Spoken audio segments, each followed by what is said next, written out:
Welcome to the tribe, Africa. Let's get right into it. After reports of the Nigerian State House asking people not to refer to the president as T-Pain went viral, Nigerians enhanced the virality of the name. There's an American musician known as T-Pain, and his name has now symbolized the hardship that Nigerians have faced, especially over the last 17 months. While the government claims to be putting reforms in place to help Nigerians, their reforms seem to have caused significant suffering, leading people to a question whether this pain is inherent to their leadership or if it's a misguided reform strategy. We've seen all kinds of things come out of this.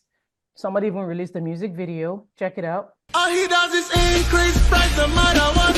That money time he step up in the building. Price of $1 go up. I think we should be dancing like this. And they stay there, down, up, cause all he does is increase price. Check it, Banza. Yes, and if we complain, he will take a vacation to UK. You're in trouble, T-Pain. So you know, the Nigerian government has talked about temporary pain, things like that.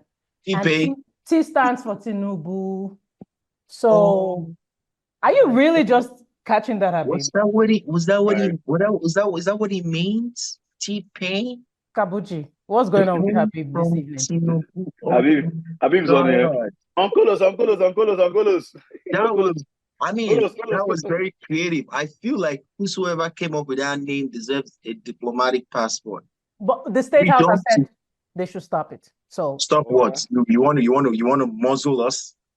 Stop us for giving the president a nickname. Don't people call Donald Trump a dotard? Like don't they call him all kinds of names? How many people have been arrested for giving Donald Trump even Biden name? Osama bin Biden. The people not say that. What are they talking about? They did call Tinubu Osakpa bin suffocate. Things are so bad to the point now that people go to places like ShopRite. They open the loaf of the bread right there, and they take a couple of slices and tie it back, and they go like that, taking stuff. Is that bad? People now steal pots, like they come into your cooking. Maybe you just stepped aside to go check something. Before you come back, your pot is missing with the food. You know, and I keep telling Nigerians, especially, middle class, there's a problem with us middle class people. We feel like, we are not there, but we're not there. We are not there yet. The truth of the matter is, when it comes to a revolution, when people decide to embark on, the kind of revolution we saw with the French, you are the closest symbol of affluence. You see, you driving your Toyota Camry in traffic, and there are people standing, waiting for buses. You are the one that represents the lack that they have, and you are the first person they're going to attack. So before it gets to your political leaders, before it gets to your spiritual leaders, if you don't chop shiggy panza beating, that's why whenever there are riots and all that, people attack, they jump into houses, they bring you are the closest point of contact and symbol of affluence that they don't have. So you cannot stand and say, it doesn't concern me, I'm not in that class. You're just one tragedy away from being from the poverty you try to start yourself from. For me personally, I feel like there's no middle class anymore, because I always say to myself that if tell me Nigeria now who God forbid there's an emergency or someone finds out that their parents or relative or anybody has some terminal illness, and they can really, and they say, okay, pay this amount of money, and you can really hold down and do everything by yourself. People that can probably do that are not less than maybe 2, 3, 4, 5% right now. And that used to be like the middle class, So almost everybody, you have to call some other extra family members and be like, hey, come, this was happening to grandmomsy or momsy or popsy, that kind of thing. Nobody can shoulder any of this responsibility, which should not even be that way. It should be that there should be a structured and proper insurance system whereby people can actually get these benefits and have a payment plan, or have the insurance system that whereby the insurance pays, the bulk of the fee for that medical emergency or whatsoever. Right now, it's either you are poor or you're rich, or you're doing well, you have money, you have everything to do for yourself and for your people, or you are just barely getting by. If you're barely getting by and just eating 3 square meals, my brother, you're not better than the guy who is eating 1 square meal, because anything can happen, and that's your money, whatever you have, even if it's 5 million naira or 10 million naira, it will not be able to solve any issue. But that's on the but that's by the wayside. Talking about T-Pain, the name and the status coming out to say people should not call Tinubu T-Pain. I think they did a big, disservice to Bola Tinubu himself. Because let me ask you guys a question then. Who amongst you here know anybody from your high school, from secondary school, who was given a nickname and the person tried to fight back against that nickname and that nickname did not stick with that person? Yes. Me personally, I will tell you, I'll give my experience, right?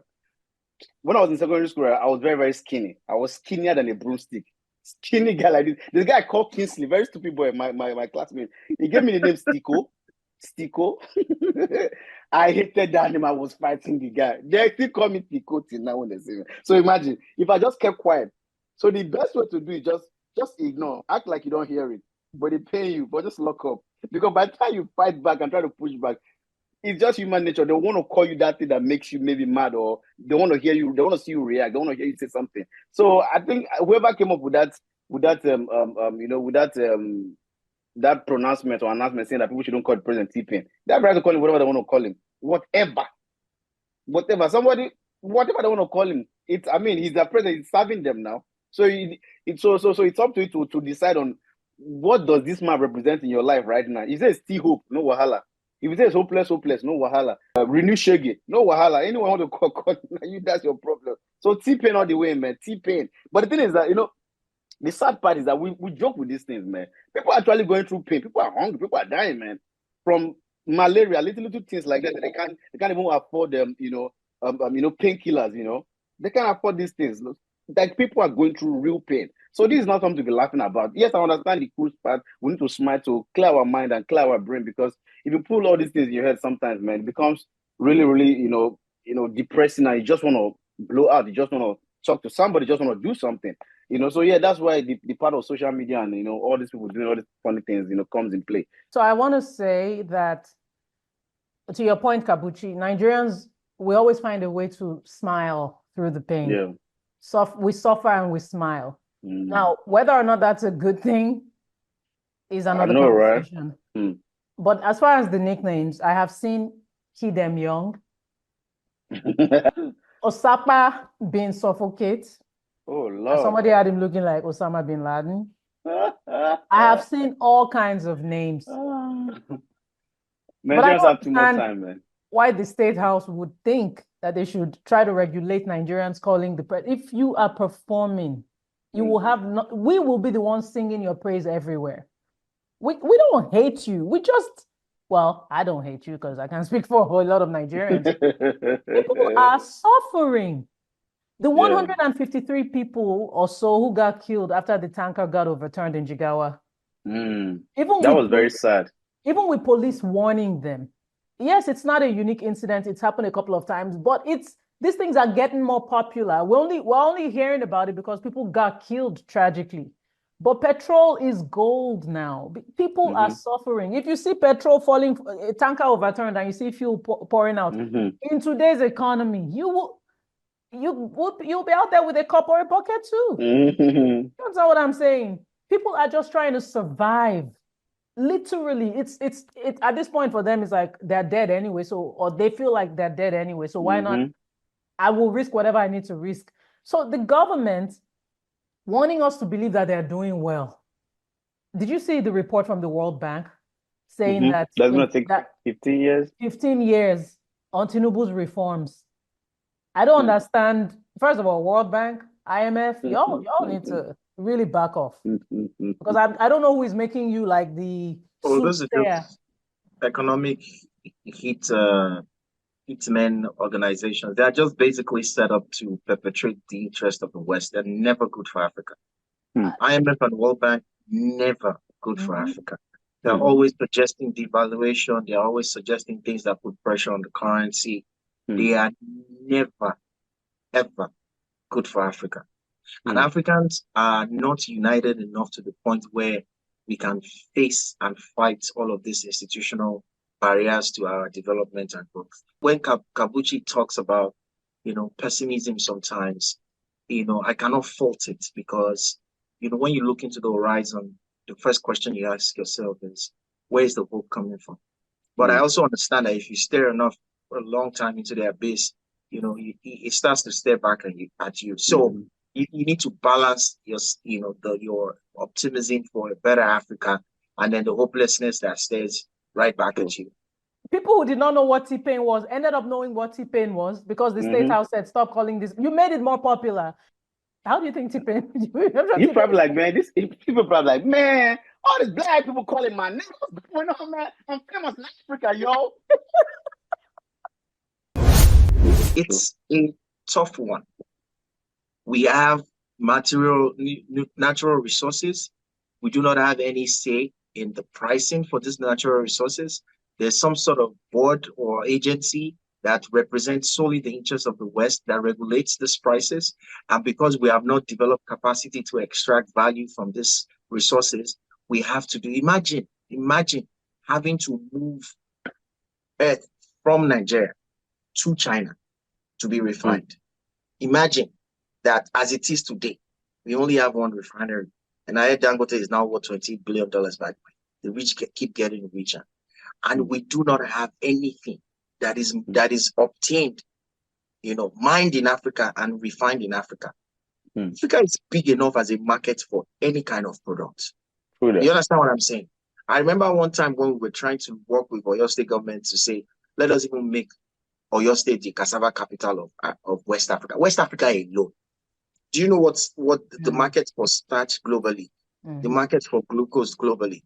But we don't think like statesmen. We're always just thinking about the next election. The next is as if as Africa is suffering from the death of revolution, visionary leadership. And what about the followership? Is it visionary? When it is suffocated enough to the point where poverty is entrenched, people no longer think about vision. The mission is to eat, So I don't know. Sometimes I hate to give up, but I don't know where that hope is coming from. The lights. I don't know. I don't know. It's crazy though. It's crazy. You don't see the light. Dele Momodu said there's no light at the end of any tunnel. It's an oncoming train with a headlamp. Oh my God! And once you come out of it, but I think Nigerians are the only people who you will see somebody telling that, hey, come with me.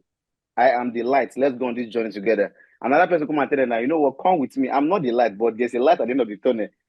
Then they will go with that guy that said there's a light at the end of the tunnel, and they will start praying their way through that dark tunnel. But you saw a guy that say, you don't have to pray. Your prayer has been answered. I'm here with you now. Let's do this together. And they will say, no, that's Nigeria for you. For some reason, you can't imagine, like, they meant, like, I don't know, like, what is it? You see somebody who is willing to, like, do the job, get the job done. This man, this woman has what it takes to get this thing delivered. And even if they don't deliver, at least you can hold them to a certain level of responsibility. You can hold them to a certain level you can hold them to a certain level and say, you know what, I'm holding you based on your words. I'm holding you based on your previous actions. And if you don't take these actions, we will do this to you. I think it's also genetic because and that speaks to what you're saying, Kabuchi, about... Is it the wickedness that is genetic? No. It's part of evolution. After a particular period of time, certain characters in parents get passed through, through genes to their children. So the docility that we talk about as Nigerians is something that has been inherited, because if you look at the history of dogs, they will tell you that it was first a wolf that was domesticated. And after several years, we now have dogs that are domestic animals. Nothing has changed in the bloodline. It's just some genetic transitions that have happened over centuries. So that explains why Nigerians will follow somebody who promises light as opposed to the person who's holding the light, because we've been used to repressive leadership since we've become a nation. So it's so there's this subconscious, thinking that we have to go through pain before gain. And that's what drives everything that we do. Do you think that the people that get into these positions, they were not actually the right people for these positions for some reason? Is that what you think? No, I don't think so. So what could have made them change then? Why they're not voting for the people? I said the other day, my thoughts is very simple around this. A bad system will always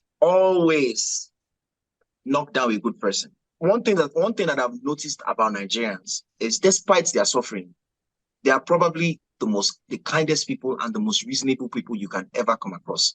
The problem with the engagement with Nigerians by previous officials is we try to misrepresent the truth. We try to sugarcoat. We are always, every opportunity we have to engage the people, we are always spinning. You know, a government should be responsible, responsive, and should be very, very transparent. We all know what, majority of us are, you know, we are all analysts. We know what the problems in Nigeria are. But when we start with being in positions to engage Nigerians, we always want to lie. And so this is where we are starting from. Nigeria as a nation has a followership problem. Now, that followership problem has led to leadership problem. People keep arguing, is it the hen before the egg or otherwise? Because the truth is, whether we like it or not, this next set of leaders in Nigeria will come from this same set of followers that we complain about. So who is going to influence who? For somebody like President Tinubu that has come to address concerns around oil subsidy, is fighting the cabal. For the DG of Custom that has come to tackle, you know, is fighting these smugglers. So the orientation is different. I mean, I don't mean to interject, but how can I be fighting the cabals? He is the commander in chief. I get it. There are powers that be. Let's take, Professor Shibanjo, as an example. People say things like, oh, he was just the VP, he couldn't really do much. Buhari was doing whatever I wanted to do and all of that. But this man calls himself a pastor. Like I say he calls himself. I choose my words carefully because at the end of the day, I wasn't there when he was ordained, and I've never been under his administration before. So he calls himself a pastor. He is a pastor. Have you seen him preach? I know that for a fact. Oh yeah, yeah. Okay. I think he leads the church in Banana Island. It's like someone saying he leads the church in Beverly Hills. Come on, my brother. Beverly Hills, that is the richest zip code. What are you talking about? I feel like, VP Shibanjo at the time could have said, you know what? I can't do this. There's nothing stopping him from resigning from the government. And he will be excused from whatever blame that comes along with the president that he was working with. Because right now, whatever you say about Buhari, people just say Buhari. He had a VP. They must blame the VP too. People need to be held accountable for every step and every action and inaction that they took to make sure that Nigeria got to where it is today. That literally it's so bad and it's so terrible. You know what I'm saying? So I can't excuse a man like that. I don't know if you guys share a sentiment whereby you guys want to excuse him. Me personally, I can't excuse him. I don't think it's that easy. I don't think it's that straightforward. Because we would chop, Abby. No, not that. Considering all of the political calculations, the modulation, the modeling, all of the people like you. There's no gun to say that I must stay. Let me explain myself. Why are you making excuses? Let me explain myself. And I think the closer we get, and that's why I always employ everybody to, even if at the ward level or local government level, try to engage with or try to be involved in politics. I beg to differ. No, you don't. I keep saying it because one thing that I've also realized as Nigerians is we don't understand the way politics. Let me explain. But before you continue, what is when we make this politics thing look like rocket science. God bless that you. Rubbish keeps happening. That is step down, Lizzie. You can't step down. Biden did not step down. I get it. He did step down because let me tell you something. You see, that's why I say that everywhere you go, whether it's North Korea, Vietnam, Palestine, Israel, America, the UK, Mexico, anywhere in the world that you go, politics is local. And whether you like it or not, beyond popular vote, there are people who drive political outcomes in every country. Now, Osinbajo as a candidate did not have any political goodwill to become vice president. You're making an excuse for this man. By virtue of a lot of political alignment and consensus, was not something he could relinquish just like that. You see, the moment you get involved in politics, it's different.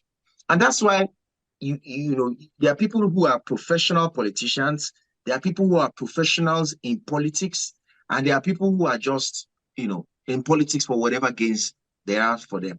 At the point when Osinbajo was vice president, he was not just representing himself anymore, but a mandate that had involved decades of work. On your mandate, we shall stand. He's the man that has led Jagaban Karim. Sorry, we are fasting now, and that has led Jagaban Karim to the current position. So it's been a lot of work. Pulling out of that system on the basis of religion would have nullified a lot of things. So the first thing is, a lot was going wrong. The truth of the matter is this: politics is not that easy. Okay. You are not in that position as yourself for you to even say, I want to resign. I don't understand. I'm telling you. Gloria, trust me. I wish I can understand him, but I don't even at all. From what I'm trying to get from what you're saying is that when you get into that power of authority, of get into these political positions, power is too sweet, and the benefit that comes with too much that you can't say, they are killing too many people. Blood, too much blood is on my hands, and let me just step back. Let me ask myself. So are you not saying that with all this thing you're saying that you are a good guy, which I want to believe? Are you not saying that when you not finally, if God helps you, and you get to a position like that, and you see that this, like you said, the system is filled with so much rot. Are you not saying that when you see that rot in the system and you sleep at night, you're like, can I really do this? Will you continue knowing fully well that your conscience is no longer there? Will you continue because you want to represent your people, like you said? It's no longer, it's not the party that you represent, the community that you represent, the geopolitical, the geopolitics that are involved. It goes beyond you. It might be like representing Southwest, you're a minister from this state, each state has to bring a minister, this and that and this. It might be all of that, all of these external influences. Would you, HB, would you carry on? To start with, your question is very subjective. But I'm going to, if you allow me land, it's a very subjective question, because what you have done is to try to put my personality, my character on trial. But that's not even the point. One thing that I need you to understand is that beyond discussing politics, I played politics in Nigeria. We know, we are with you. And I won my primaries for my. That's why I say she remember me, my brother. In my very eyes, they took the mandate from me and gave it to someone else. So when I tell you that, yes, when I tell you that sometimes the sweetness of power that you speak about on many instances, it is not as heavy as the burden of power. Can you not take off this body if it's killing you? No, because you know what you were going into before you got to that point. The late Isiaka Ajimobi of your state, he once said... Is it an oath? I was going to say blood oath. People get to that. That's exactly what I was trying to... You're making it sound as if it's a confraternity. It's kind of is. At certain levels, you cannot become a governor in Nigeria without getting into certain boxes. And when you get into those boxes, you are no longer speaking for yourself. I'm telling you for a fact. Was Osinbajo in a box? I cannot speak for Osinbajo. I can't speak. But all of a sudden, everybody is speaking about how Professor Osinbajo is a pastor. We forget he was Jagaban's Attorney General for years. He was the one that masterminded the law that gives Jagaban all of the entitlements that he gets as a former governor. So the piety or the immaculate expectations that we have of him now, I don't know where it's coming from. Okay. So why wasn't that package that some guy who is a pastor and all that? That was what he sold to Nigeria. He's still a pastor.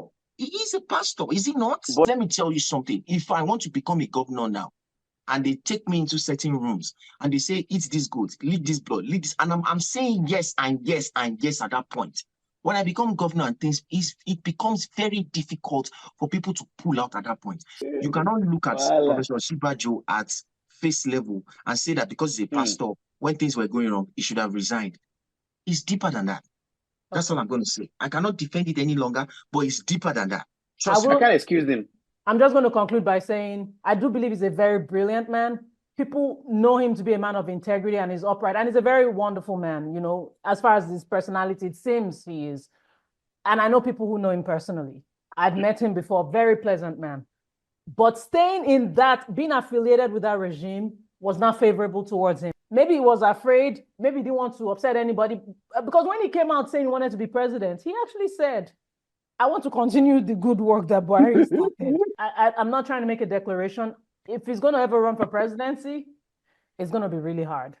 Oh yeah, when you speak really. But this about is a man when you speak about who I legacy, believe has prior good to intentions. Sorry, I believe he has good intentions and he's actually extremely brilliant. Matter of fact, when he tried to run for president or when he declared he was going to run, I was excited. I was like, this is stimulating. if not for his nomination as a vice president for to President Buhari as at that time, when they tell you to start mentioning politicians in Nigeria that you have respect for, or based on the things they've done, will you mention Professor Oshibajo's name? He was not a politician like that. He was just Commissioner for Justice. But We you could also know have. that We actually could have. He was not a but seasoned I mean, politician. hold on. But do you believe that in this life, in this era that we're in now, trust me, there are people who you mention their name. They had these people probably held, positions of power. And you mention them and people are like, don't call that guy's name. Hitler is known all over the world. But for what reasons? But there are So people please who are don't even go there. There are people who still cherish Hitler. I get it. We're happy But for them. what is the majority? I have not met one myself. People are being condemned for openly supporting in anything that has to do with him. So what I'm trying to tell you is that prior to President Buhari becoming president of Nigeria, nobody knew anything about Professor Oshibajo other than he was at Tinubu's attorney general. He was not a politician. Was all of this for him just to get a name? Because I'm trying to get the point. It was not for him to get. He was put there. Are you not listening? I get you. But I can take himself out. He's a child, bro. What did happen now? So basically, what Habib is saying, once you enter politics in Nigeria, you can't come out because you have leaked blood. What I'm trying to say, there's a Yoruba proverb that says, which basically says that if you are partaking in certain things before you get into a certain place, that you may not be able to pull out based on those things. Even when President Buhari was sick and the people were saying things, there were rumors that they had some things on Professor Oshibajo that could not make him leave office. We do not know that. I'm not saying people cannot resign. I'm not saying people cannot resign. How many people have resigned in Nigeria? This is what you be talking about. This is what you be talking about. That Africans don't like to give power away. This should be the angle you should be talking about. Not trying to make us Oshibajo. Africans naturally don't want to. It is not an African trait. Please, I have a question. It's not an African trait. Did you leak blood? Why? Is it because you didn't leak blood that they took your power? There's some things that I could have done that may have advanced me politically. We're speaking about this growing list of people that they are calling Gabriel in Nigeria now. A lot of those people, some things have happened to them in pursuit of power. It's not easy to come back from those things. You understand what I'm saying? There are people that have to use their yansh to advance their goals. It's when people sit down and you look at the gains of power, sometimes the burden of power is heavier. In Nigeria, we have men that are stronger than institutions. That's why it's happening in Africa. My people will say that, onye go koko, lono, so which means that if you buy a chick or maybe get a chick, bring a cock to your house, and find the cock is just destroying everything, would you say, let me keep managing this cock? Or if you have a chance to return the cock and retrace your step back and get your money back, keep it moving. The damage that the cock has done is enough. Would you rather say, you know what? Well, this cock is very well fed, it's big. Let me keep it till December. By December, I will have probably plucked out the eyes of your little baby. If you have a 1-year-old baby in the house, because it's a very evil and devilish cock. So, are you of the opinion that when someone maybe, takes a misstep and they realize they can't retract their step because of they've gone too far? Do you believe that there's something that's going too far that you can't come back? Is that what you believe? Is that what you believe? Yeah, I believe that you can. There's some. I don't think so. You asked me for my thoughts, though. Yeah, but I gave you my. There are some positions you will get to in life. That's why they tell you, and I said it some days ago on my Instagram story that people say when you want to dine with the devil, use a long spoon. Just continue fasting. There's no need dining. Because when you get to certain places, you cannot pull back easily. That's what I'm trying to make you understand. So it does not happen only in Nigeria alone. I mean, let's forget that most times it looks like fiction. But we've watched movies where people are being sat down and they are confronted with certain things that can ruin them forever. And because of that, they become remote controls in the hands of people who want to manipulate them and use them for whatever personal gains they have to use them for. But what is the benefit? What is the benefit of being alive if you cannot even sleep well at night? Your conscience is gone. You don't have a life no more. You are talking from a position of it's hypothetical. What you're saying is it's not hypothetical. People are seeing doctors every day because they've lost their mind, man. They've got so much power. They You may become not, zombies.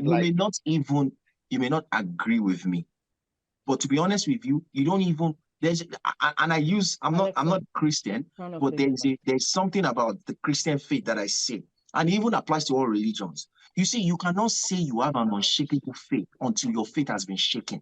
As you are standing there now, you are standing as a man on the basis of your limited understanding of certain things. And your limitation is not as a result of your lack of intelligence or anything. It is based on the limited resources you have in front of you in relation to certain positions in life.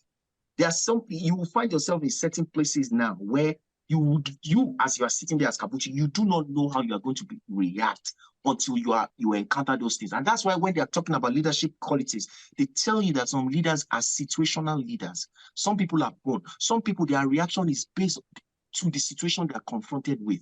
You don't know your capacities, as I'm telling you now. You don't know your depths, as I'm telling you, until you are confronted with certain realities in life. Take that for a fact. Okay, sir. Okay, sir. I mean, I get your analogy, but I will tell you my depth and I will tell you my capacity. Because you know why? No. I do know. Because you know why? Because if it's only when you get to a point whereby you tell yourself that, look, if this gets to this point, I'm no more a part of it. You have to be able to. You have to you have to have been able to build your mindset, your knowledge base, your understanding, your mental state, and say, look, whatsoever. And let me bring this to like everyday living. There are some people that are in an abusive relationship and they're like, oh, there's just so much. This guy has so much money. We've done so much. There's so much experience. I cannot go. My brother, my sister, come out.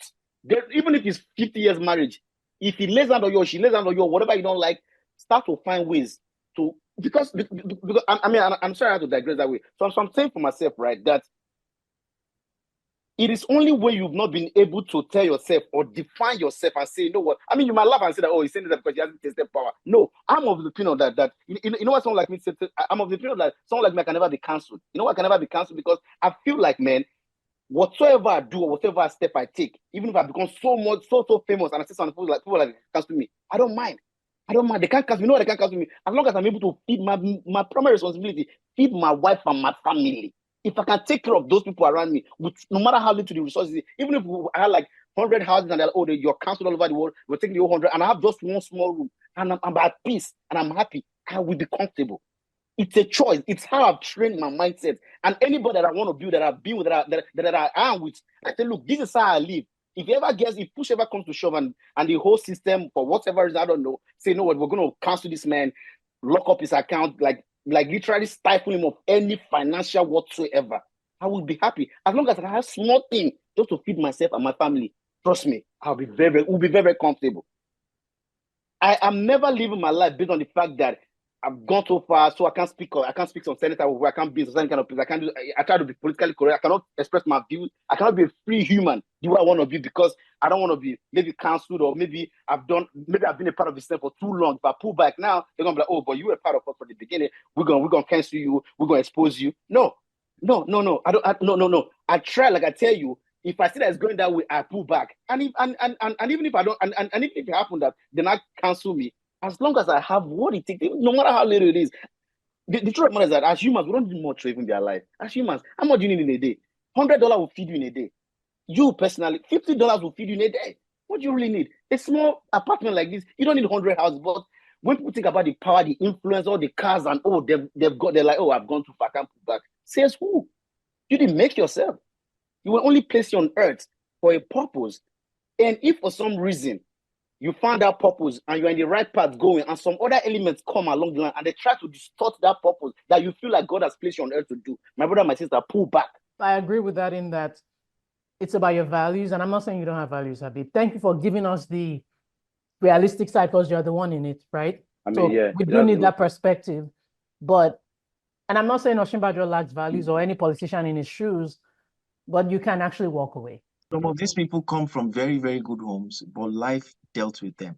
And again, until life deals with you, you don't know how you're going to react. That's my final say on that. Do you know my story? And that's my final say. You have no idea, my brother. You have no iota of idea. I'm even standing here today. But we're still here. Let's go ahead. To the Lord.